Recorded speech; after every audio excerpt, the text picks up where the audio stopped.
কমলার বাকল দিয়া ছোটো মাছ।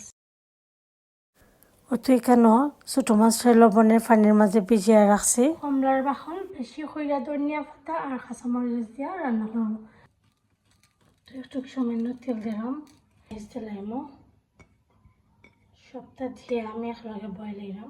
দিলাম মরিচের পাউডার 1 টিস্পুন দিচ্ছি আমি, হলুদের পাউডার 1 টিস্পুন থেকে তোরা কম, তারপরে ধনিয়া পাউডার 1 টিস্পুন। একটু মাস্টার্ড অয়েল দিব তোরা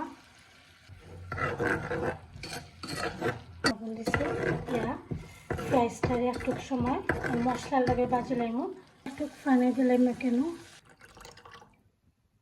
আমি থোড়া পানি দিয়ে রাখছিলাম, বলক উঠে গেছে।